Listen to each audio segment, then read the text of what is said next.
Human Ascension with Ellie. Today is episode 41. Can you believe we've been doing this for at least 40 weeks? And it's been amazing. I've actually really enjoyed doing this show. It's difficult sometimes to get myself kind of organized for the very strict schedule of programming. It's often difficult for me to stick to my up to 56 minutes of recording time so that I don't encroach into anyone else's show. And it demonstrates that, you know what, I thought I was disciplined, but I still have work to do. However, I really love talking to you.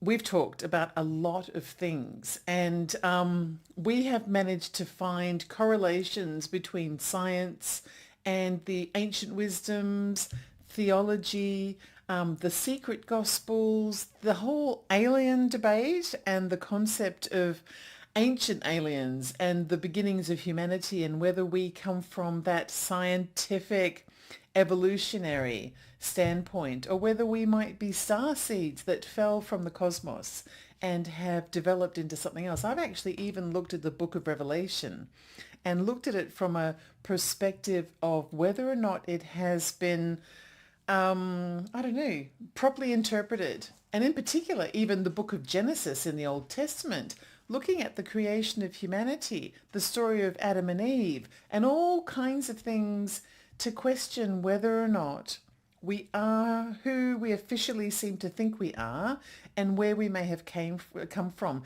and looking at clues as to what reality might be and where we may be going in the future. One thing I've noticed as I'm researching for my show every single week is that people are talking about human ascension a lot. They're talking about raising consciousness, raising awareness, making that shift from the third dimension into the fifth dimension.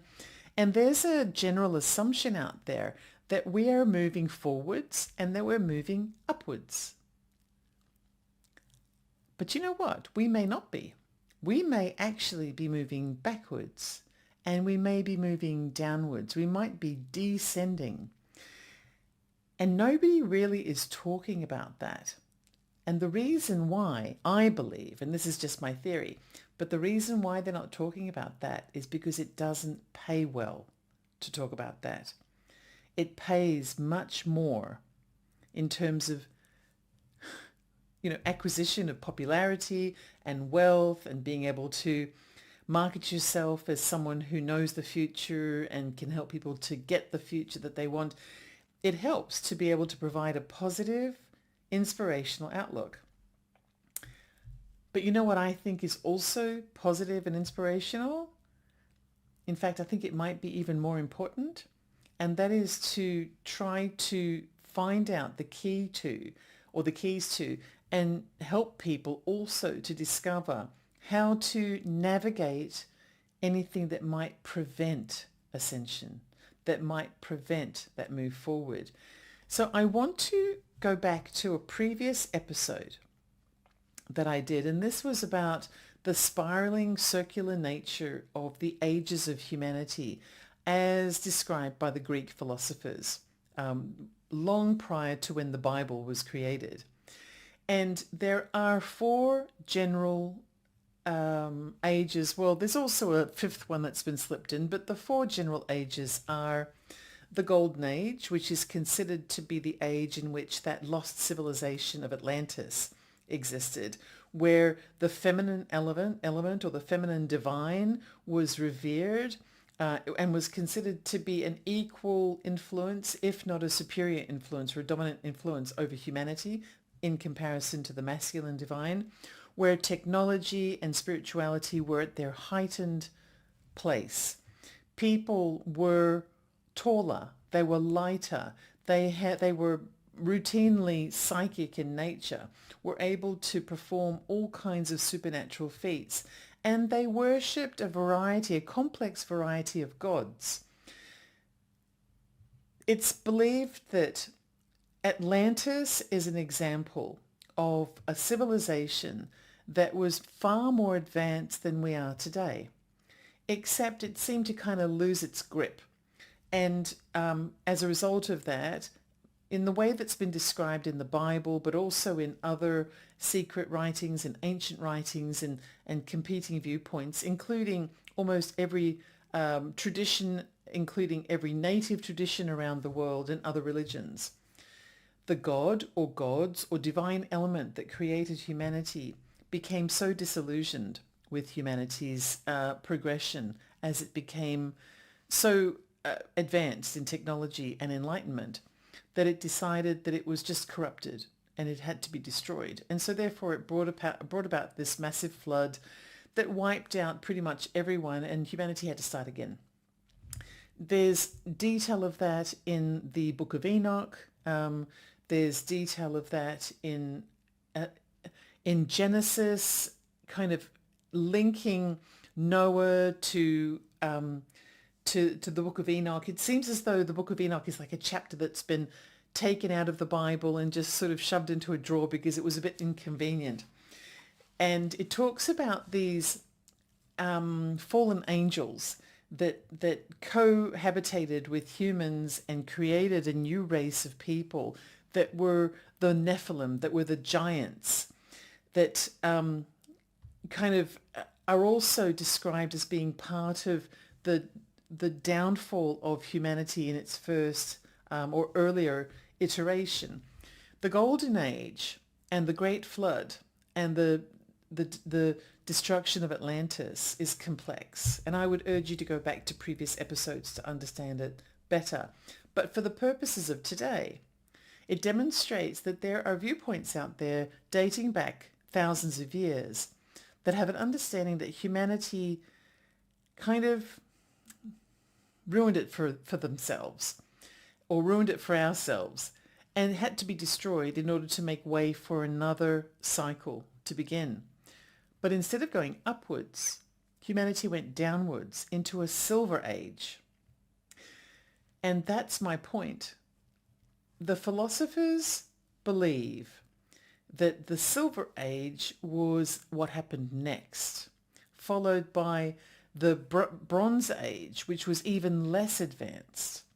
And then there was a spiraling into the Iron Age, which is considered to be an age of darkness and turmoil, where humanity faced a lot of suffering and a lot of moral decay, and was disconnected from its divine elements, from all the spirituality that it had achieved for itself, that embodied its lighter, more spiritually aware presence in the Golden Age. And that this is all part of a cycle that spirals downwards, sits in the Iron Age for around 10,000 years, and then slowly spirals outward. Well, guess where we appear to be right now? We appear to be on well, at least it's speculated that we're on the upward spiral from the Iron Age, which is pretty pathetic, kind of down there with the dustbins, spiraling out into the beginning of the Bronze Age. And so we have an opportunity to continue to spiral upwards, back into the Silver and then the Gold Age again. There's evidence of this relating to the cosmos as well, and the positioning of Earth in the planetary, in the solar system, its binary star being the sun, where the evolution of transition of the Earth around the sun demonstrates that there's a likelihood of a greater connectedness to spirituality at certain points in that revolution. And then we kind of get separated from the sun a little bit, which explains why we're less enlightened. It's all very complex. However, it demonstrates that nothing is absolute, that it just continues to go around and around. So if that's the case, we don't, we're here and we have this spiral aspect of our existence that's constantly in play. We have a perpetual energy that takes place, and we are constantly in the middle of this scenario where we have the darkness, which is attracted to things like fear and anxiety and anger, to having a battle with the light, which is attracted to things like love and tolerance and, a greater compassion towards others and an acknowledgement of our independence. So to have an acknowledgement and an appreciation for the interdependence between all living things, something as simple as picking an apple from a tree when you don't need the apple suddenly becomes relevant. Because if you don't need the apple and you waste the apple, then you've killed the opportunity for life to continue in some other form for some other purpose. It's not, it's kind of not that complicated. But it seems to be very difficult for us to grasp. And that's the reason why I wonder about which direction are we actually going in. Now, I have found a fellow here by the name of Ken Wilber. And Ken Wilber is a psychological theorist who invented a theory called the integral theory, which outlines 12 levels of consciousness. And those 12 levels of consciousness, Ken Wilber believes, can be traveled through in an ascending and a descending order, depending on a number of different factors. So let me go through these 12 levels of consciousness. I'm going to start at the bottom here. The first one is called archaic, which kind of is self-explanatory.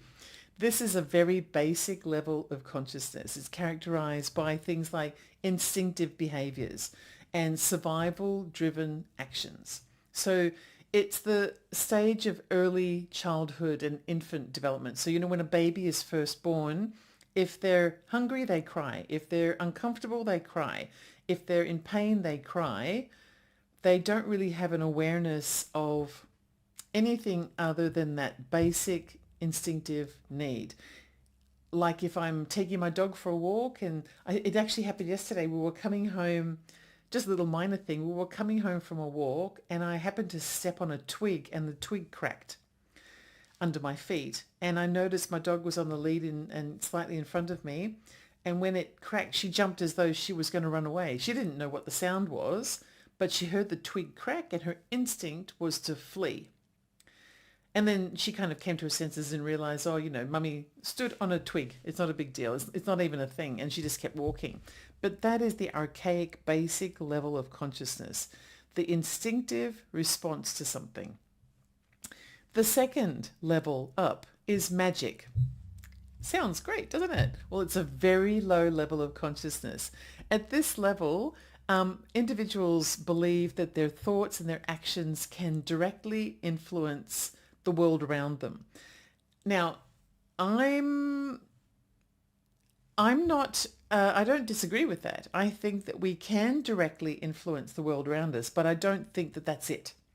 And so the concept of the magical level of consciousness is that it's very basic. It basically is, if I want something, it'll happen. I'll make it happen. I'm going to make that $100 note come to me. Now, does this sound familiar? Have you ever seen that show or read that book called The Secret, which is how people can manifest what they want? It caters to a very basic level of consciousness, and that makes it so appealing. I remember seeing I saw it, I actually think I have the CD of this, it's like a 2-hour show, which is based on the book called The Secret. And there's an element in the show where a person is being dragged down by all of their bills. And the bills keep arriving in the letterbox.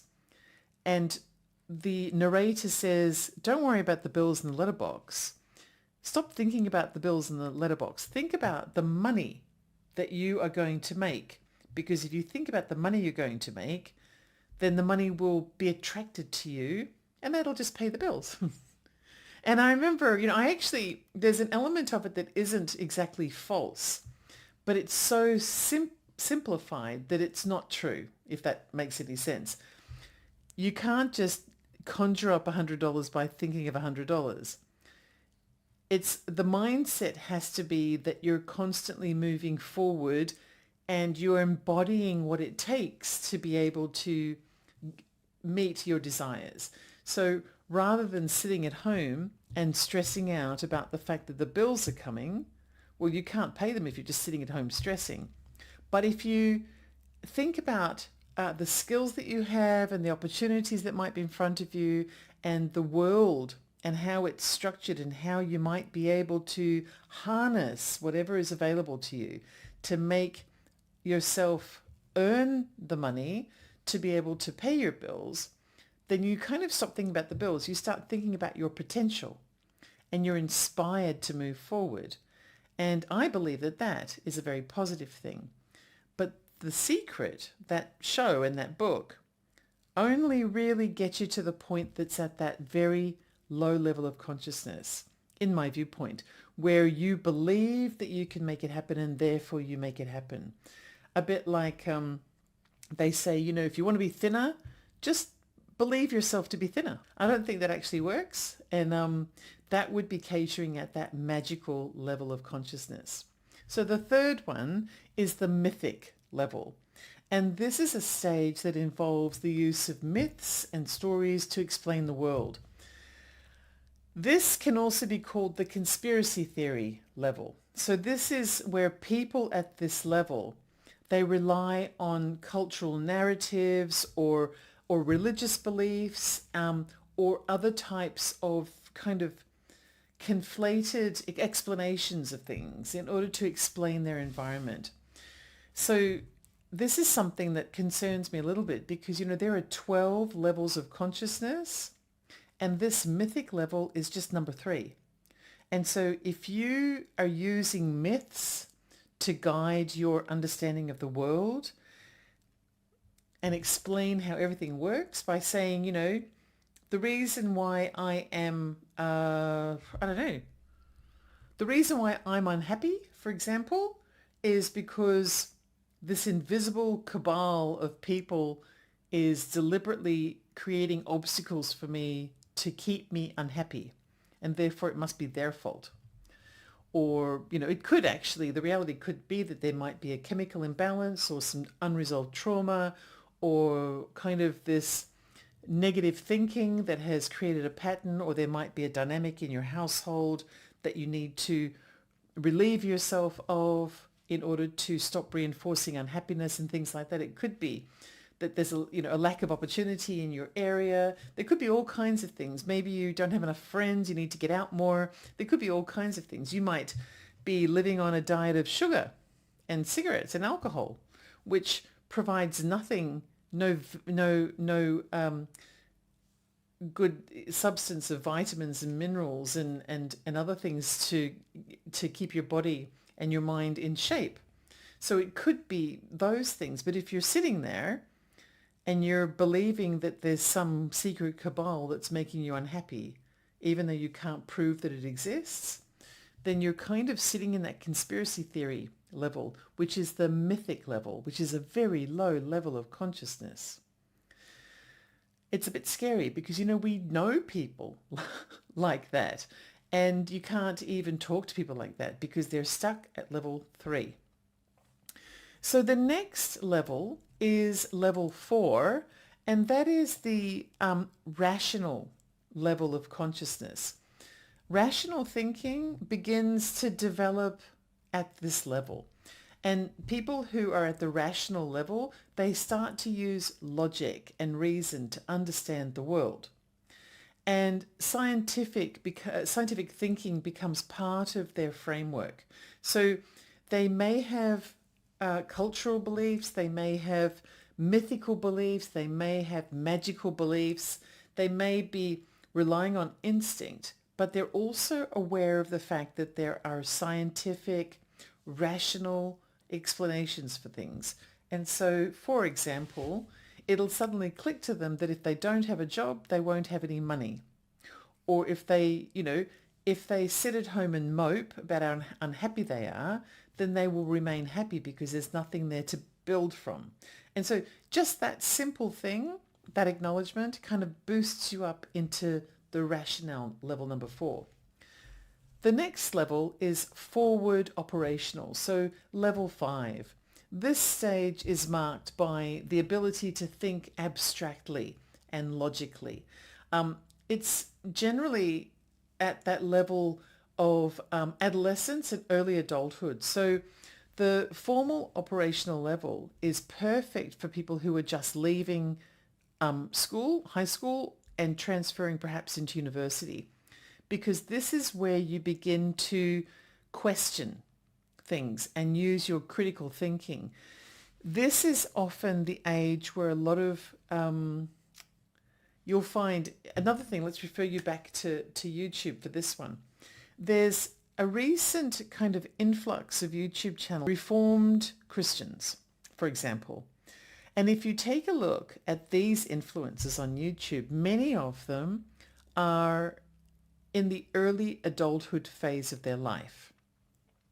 And the reason for this is they were born into, say, for example, the evangelical church. I know that the evangelical church is not just a simple philosophy. You've got different branches and they have different beliefs. But let's just say they've gone to a less than transparent, or they were born into a kind of a less than transparent chapter of the evangelical belief system, where it's not really encouraged that people ask questions. It's not really encouraged that they debate what happens in the reference books that they're relying on, and that they are expected to believe exactly what their minister says, what the philosophies and the policies of the church are, and not to question that at all. Well, one of the natural things that happens when a person is in their early adulthood and their teenage years, for example, is they will begin to question, because their cognitive ability begins to elevate a little bit. And as soon as they question something, then they're heading into this formal operational level. And that's the reason why adults at around about that age, some of them begin dropping out of the church. Because when they take their questions to their pastor or their minister, if the questions are returned with an answer of, don't worry your silly head about it, just believe what I tell you because it's God's word, they're just not satisfied with that. So then they start to look deeper and they begin to look in the Bible for questions, and they still can't find the answers. And then they get frustrated and they start to lose faith and they start to shift away. And then they realize that there's alternatives out there, and they may decide that they're no longer believers and they drop out. And then they start YouTube channels talking about their journey as an ex-evangelical. Now, I've used the evangelical faith just as an example because it's so prevalent, and also because it's a topic of controversy and discussion at the moment. And so it's very relevant to the current day. So the next level is level 6, and that's the systematic level of consciousness. At this level, people start to see the world as a complex system of interconnected parts. That's a really good thing. This is where they develop the ability to think in terms of systems and relationships. So, for example, you might understand that it could be simple. I went through a program recently where I watched a lot of videos about the food industry. And, one really simple system is the way in which the sugar industry skyrocketed in the mid-20th century. So Americans, for example, had a relative, and that means all of Western society, because, here in Australia, we basically would follow what the Americans do. But Americans, as the dominant primary population that kind of led the way, went through this process prior to the mid-20th century where it was eating really healthy, straight from the farm kind of fresh foods, cooking from scratch. There weren't really that many restaurants. People weren't eating out very often. It was considered to be more of a luxury to eat out. And so they would eat very healthy foods that consisted of, natural unprocessed proteins and fresh fruit and vegetables. a bit of bread and, the introduction of things like pasta and noodles and things from other countries had already arrived, and rice and things like that. But it was pretty basic, almost like maybe close to what you'd expect the Mediterranean diet to be, but maybe without quite so much fish and a bit more beef. And then the sugar industry started to take off, and when it did, everything kind of changed. Instead of having bacon and eggs for breakfast, people started having cereals for breakfast. The cereals were marketed as being quick and nutritious and easy to prepare, and stick it in a bowl with some milk and send the kids to school, and that's just saved you half an hour of having to cook in the morning and things like that. And it was very cleverly marketed, except for the fact that it contained a lot of sugar, a lot of simple carbohydrates, and it created a nutrition deficit in the population that also increased hunger and cravings and began to spiral into an obsession with sugar. And then over the course of time, people became obsessed with sugar. This is an example of a system, right? Whether it's good or bad. Well, at the systematic level, level 6, this is where a person can see, while they're sitting there with their Ben and Jerry's, what's the tub that is supposed to be for 4 people, but we tend to eat the whole thing by ourselves?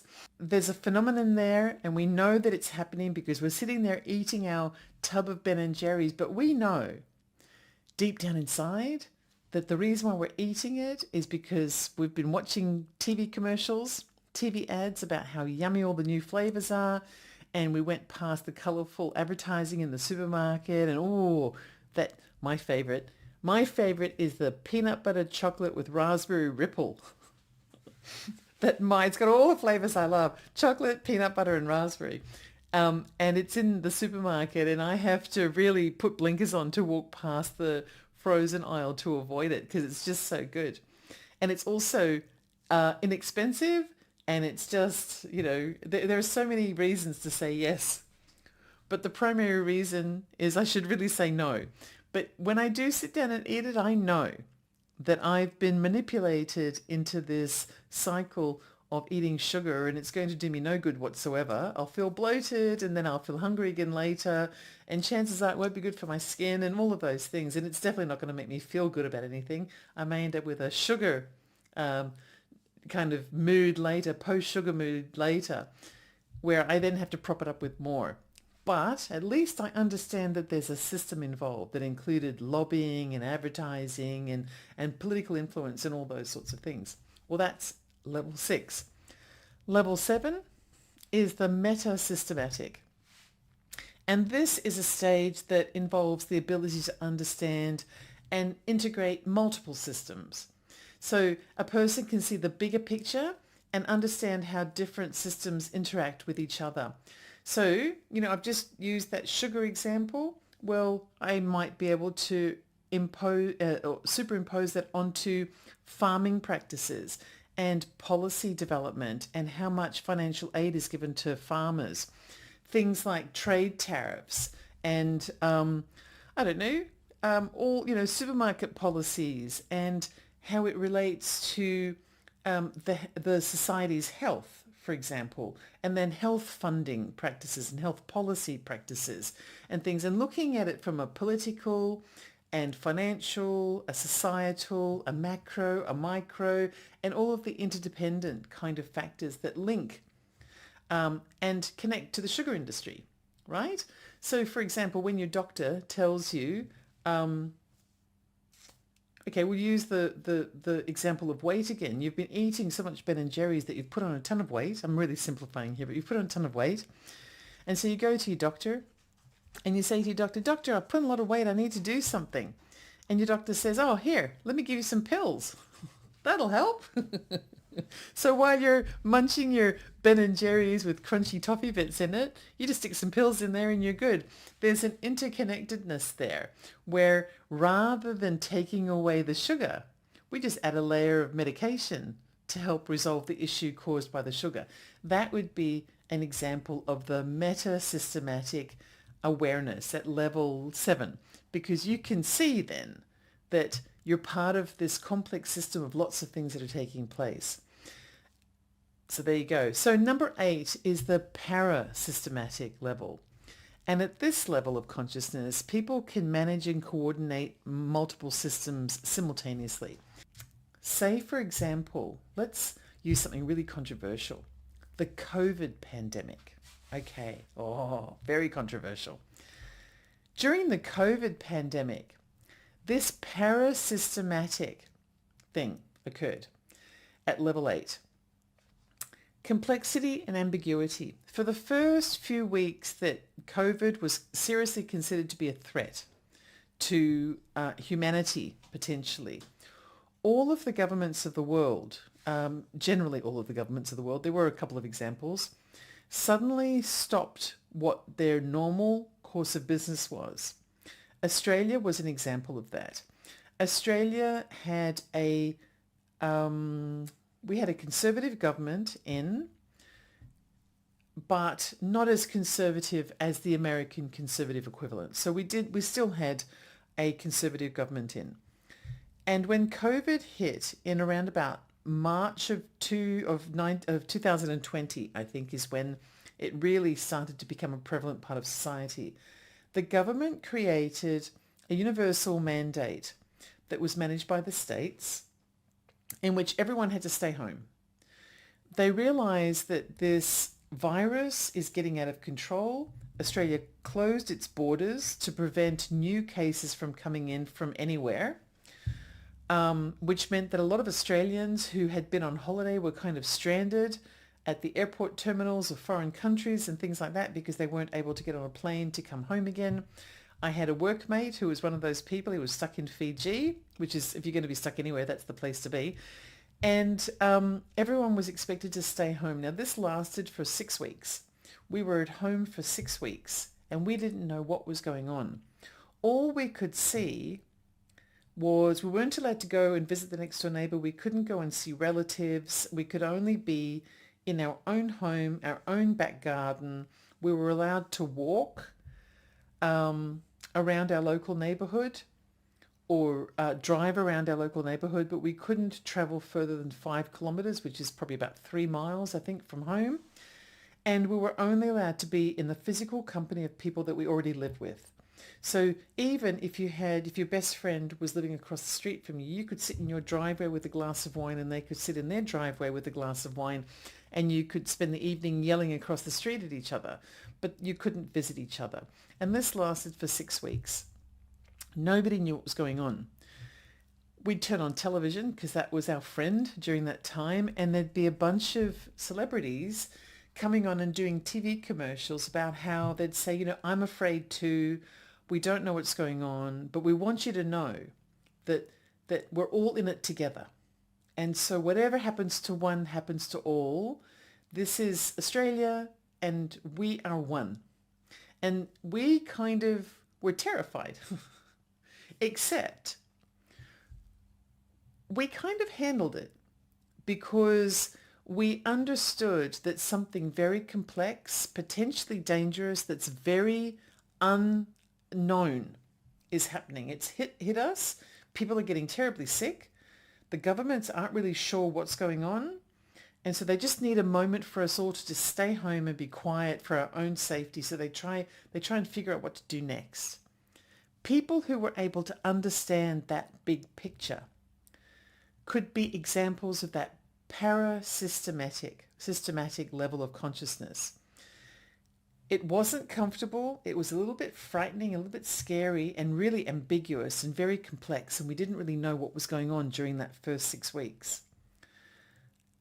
But we thought to ourselves, all right, I'm going to order a jigsaw puzzle on Amazon and I'm just going to sit here and watch endless amounts of cooking shows and try to make my own bread and try and figure out where to get toilet paper from. And we're just going to write it out and see what happens. That would kind of be an example of someone who managed to make it to that level. There were those who didn't, though. There were those that went into a panic. And that was because of the fact that they couldn't handle the ambiguity and the complexity of this sudden kind of unexpected thing. So it just goes to show we're getting at levels 7 and 8. We're getting into a scenario where many people sit in when it comes to levels of consciousness, because remember there's a gradient. Some people will be at level 7 or level 6 or maybe even level 3, and some will be at level 8 or 9 or even higher. So let's move on to the next one. The ninth level of consciousness is holistic consciousness. And this is a stage that's characterized by a deep sense of interconnectedness and unity. Okay. Individuals see themselves as being part of a larger whole, and they strive for harmony and balance. Am I one of those people? I don't know. But I do feel as though I think I'm growing into this kind of thing as the years progress, because I did something a little bit peculiar that could financially, end up being very damaging for me. And my finances are what keep me safe in the material world, This comfort and physical well-being is what makes the world go round, right? But I have opted towards wanting to change and wanting to move towards unifying rather than dividing, and wanting to help people to understand the framework that we exist in as much as I can, and to find evidence of more of related to that framework. But I don't want people to walk away feeling as though they've been excluded by me. And this is something that I hadn't thought of prior to the election. I had thought to myself, I'm right. I'm working on behalf of those who are right. I care about people. I want to fight for that. But now I think differently. I think to myself, well, all people are people. And people are coming from all different types of perspectives and walks of life. I want all of us to be okay, not just the ones that agree with me. And so I think I've kind of shifted to take on some of this level 9. And I think others have as well. A phenomenon has taken place as a result of the US presidential election, which is what sparked this conversation today, where people have walked away feeling as though they're in shock, a little bit like they did during the COVID pandemic, because something else happened during the COVID pandemic. Did you notice a lot of people left work and never came back again? And that's because during their time in kind of isolation, they got to understand themselves a little bit better.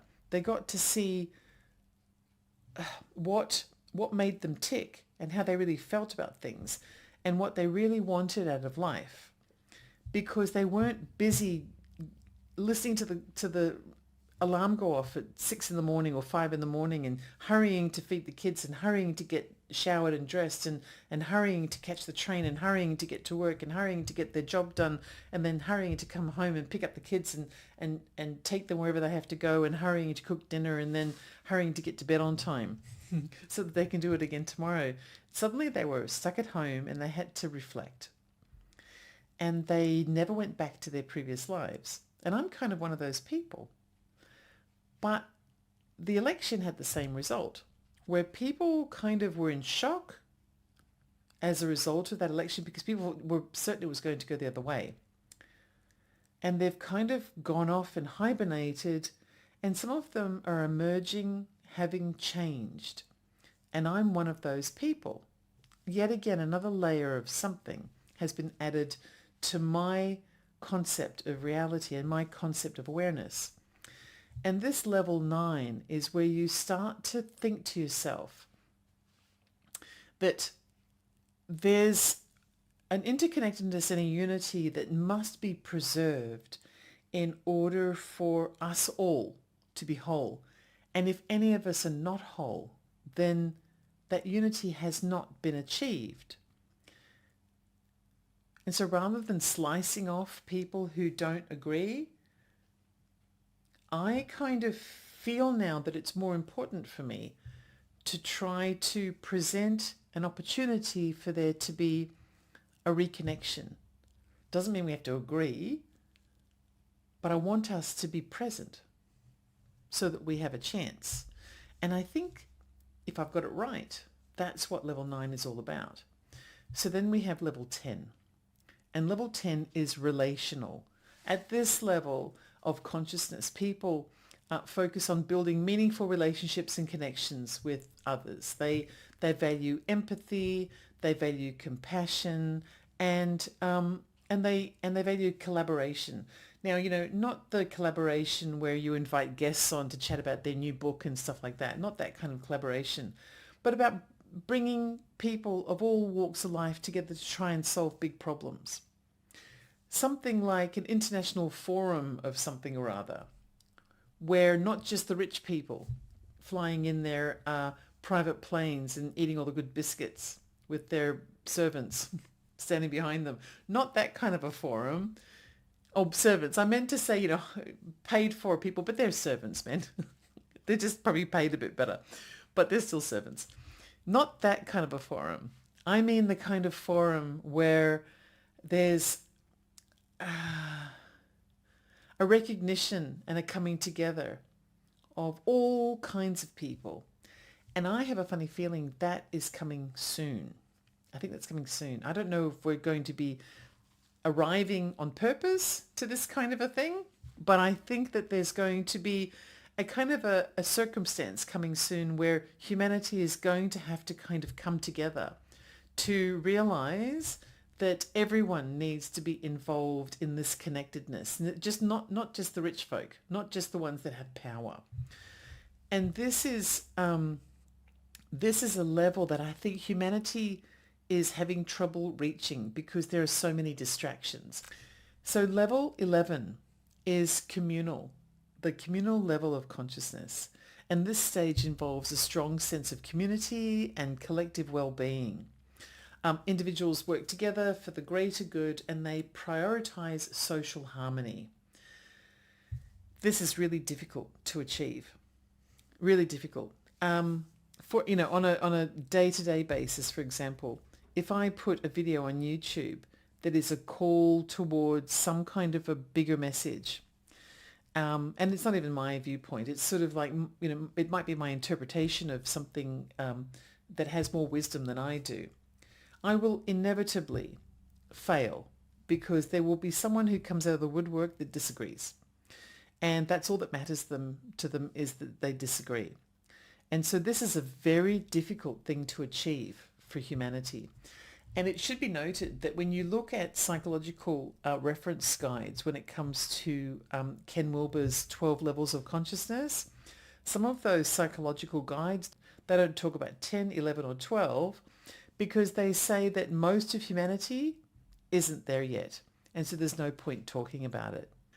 And then level 12, the highest level, is the transcendental level of consciousness. And this is the highest level of consciousness, where individuals experience a sense of oneness with the universe. They transcend the individual identity and they connect with a higher universal consciousness, not just in principle, but they actually embody it. I don't think we're going to find anyone like that on YouTube, just to be fair, because I don't think YouTube is equipped to be able to deal with that. At best, we have number 10 or number 11. There'll be a few people who poke in and out of those levels of consciousness, being the number 10 being the relational and number 11 being the communal. But the transcendental folk, they're probably somewhere in some, ashram somewhere, and they're inaccessible to most of us. Now, it's really important to realize that there may be 12 levels of consciousness. There may be 8 levels. There may be 6 levels. It doesn't really matter how many there are because it all depends on how you slice it up.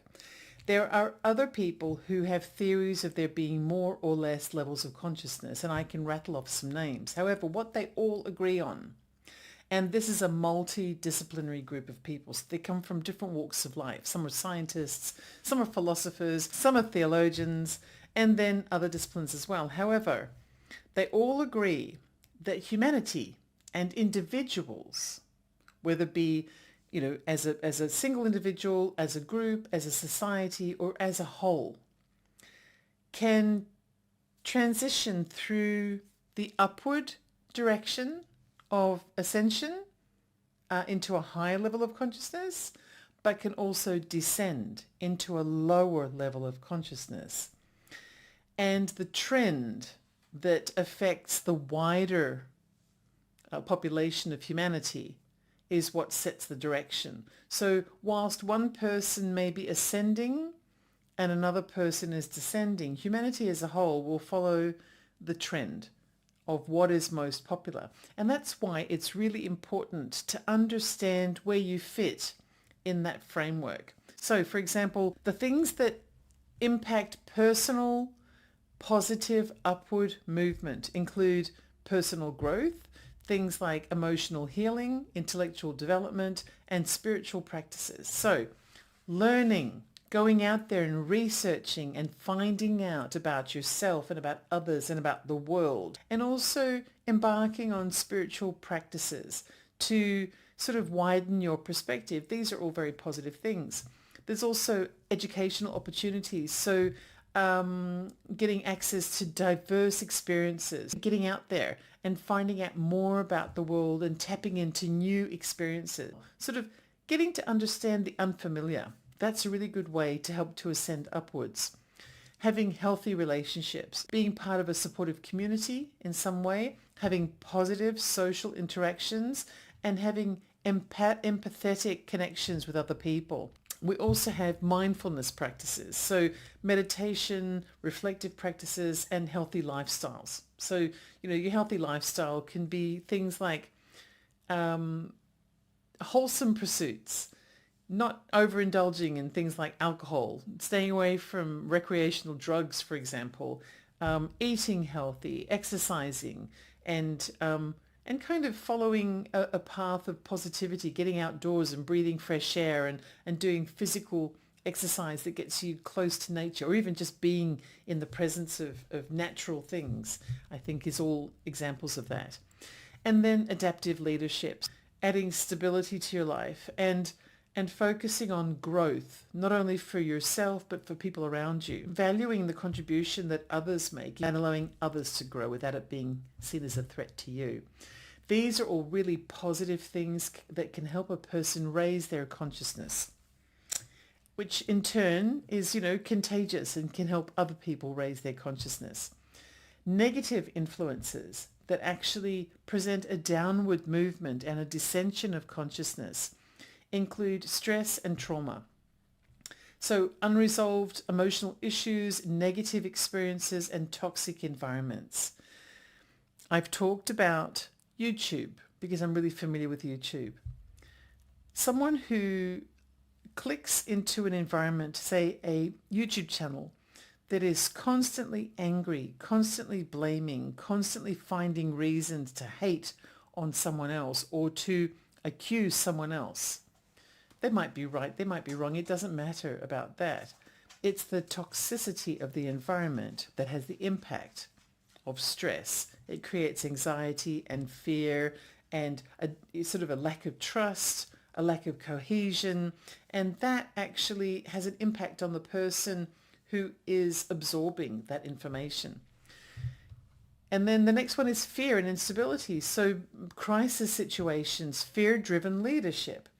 And YouTube influences are, for the purposes of this, a leadership factor. If it's driven by fear, then it creates that toxic environment of fear and instability that can actually lend itself to a downward movement of consciousness, a descension of consciousness. And then also things like societal breakdown. So, rivalry and hostility and division in society also creates a decrease or a dissension rather than ascension of society and its consciousness. Another thing is cognitive decline. So, of course, neurological disorders, lack of intellectual engagement, and sensory deprivation. Now, remember I talked about the concept of some of these young people who have left their religious beliefs that they were born into or grew up with. If you're not allowed to ask questions about something and you're told just to all the answers to everything you need to know are written in the Bible, and you shouldn't be looking outside of that for the answers, do you not think that might be a form of sensory deprivation? That's actually preventing you from being able to expand your senses so that you can take in more information and more perspectives and grow as a person. Well, that is a control mechanism. You also have, a family environment, for example, where it's very oppressive and children are not allowed to explore their own personalities as they're growing up.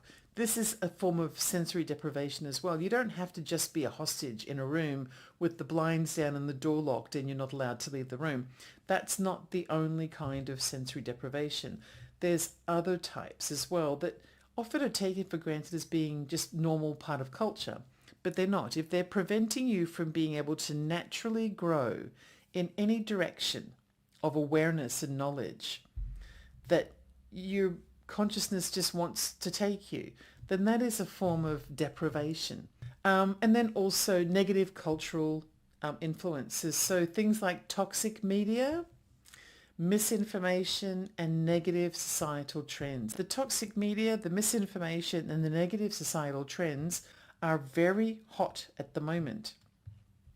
And so they really are some of the biggest risks associated with whether humanity is able to ascend to a higher level of consciousness as a group, but even as an individual.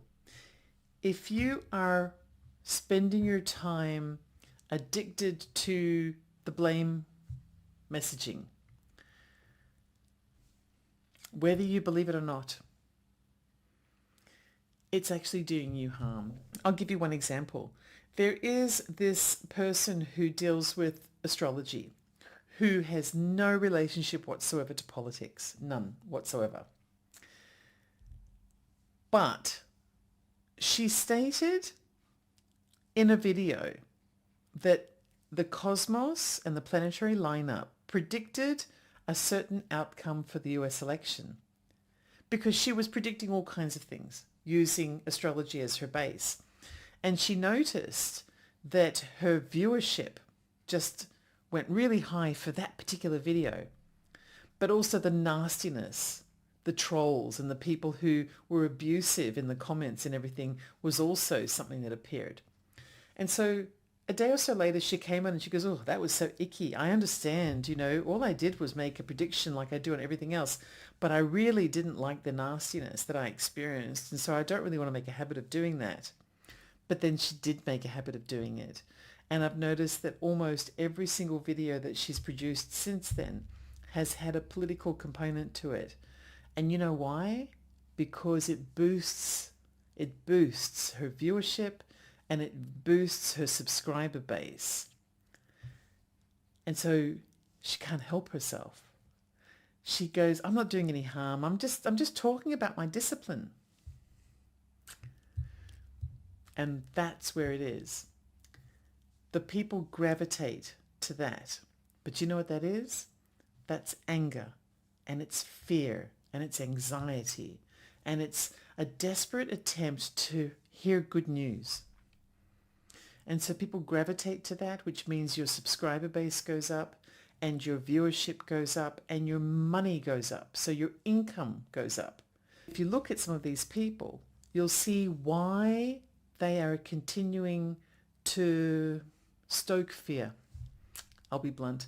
The reason why they're continuing to stoke fear and the reason why they're continuing to stoke anxiety, and they call it all kinds of things. They call it love of country, or they call it expressing my truth, or they call it patriotism, or they call it, being right and justified. But it's not. It's a trap. And it caters to the lower levels of consciousness. It caters to the archaic thinking of instinct over intelligence, the magical level, which is level 2, which is this conflation that, if you think about something, you can make it happen. And this mythical element, which is the conspiracy theory generation. It isn't related to rationale. And the reason why I've presented all of this information to you today is not because I want to highlight anybody in particular, right? I gave you an example of someone that I think you will never identify. And that's the reason why I've used that person as an example, because they have nothing to do with anything apart from astrology. And there are thousands of astrologers on YouTube.